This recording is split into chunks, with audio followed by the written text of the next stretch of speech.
Dès l'instant où le pécheur repentant met sa confiance dans le Christ Sauveur, il sort de la vie en Adam et entre dans la vie en Christ. Dans les siècles à venir, il sera en Christ. Nous ne comprendrons jamais les épîtres de Paul si nous savons ce que l'apôtre entend par cette expression en Christ. Elle est la clé du Nouveau Testament tout entier. Nous trouvons cette expression ou des termes équivalents plus de 130 fois dans les épîtres. C'est l'expression la plus significative qui n'ait jamais été employée pour décrire les relations qui existent entre Christ et le chrétien. Le terme en Christ met en relief la position, les privilèges, les richesses du chrétien. Être en Christ, c'est être là où Christ se trouve, c'est être ce qu'il est, c'est partager ce qu'il possède. Être en Christ, c'est être auprès de Christ.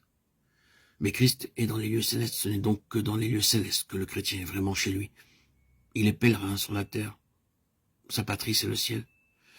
Mais notre cité à nous est dans les cieux, d'où nous attendons aussi comme sauveur le Seigneur Jésus-Christ, Philippiens 3:20.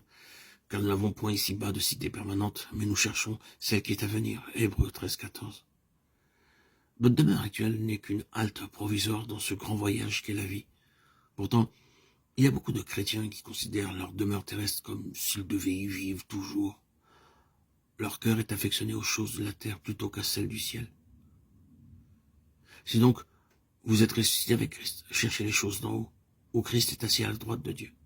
Affectionnez-vous aux choses d'en haut, et non à celles qui sont sur la terre. Colossiens 3:1-2. Quelqu'un dira peut-être c'est une vie bien trop élevée pour moi. Non seulement elle est irréalisable, mais elle ne m'attire même pas. Je suis sur cette terre et dans ce monde. Pourquoi ne vivrais-je pas comme les gens du monde? Je goûterai ainsi les plaisirs de la terre et je jouirai plus tard des joies du ciel. Ainsi parle un grand nombre de chrétiens et leur vie s'accorde parfaitement avec leur langage. Mais nous devons nous acclimater dès maintenant à notre demeure éternelle. Si l'atmosphère céleste nous étouffe ici-bas, que sera-ce là-haut? Si nous trouvons les joies et les occupations du ciel sans attrait maintenant, comment nous plairont-elles alors? Il y a de la musique dans le ciel, mais ce ne sont pas des airs de James Bond, de rock'n'roll, de jazz.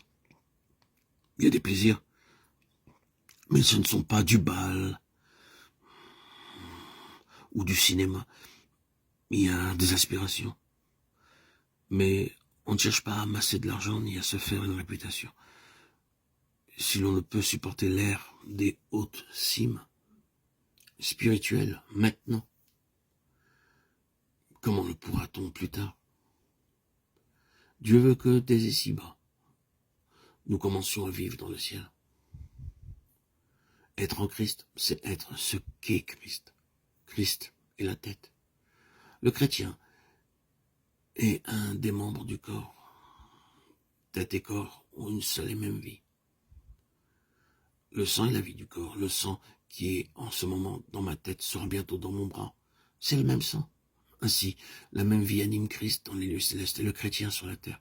Tel il est, tel nous sommes aussi dans ce monde. C'est en cela que l'amour est parfait en nous, afin que nous ayons de l'assurance au jour du jugement. 1 Jean 4:17.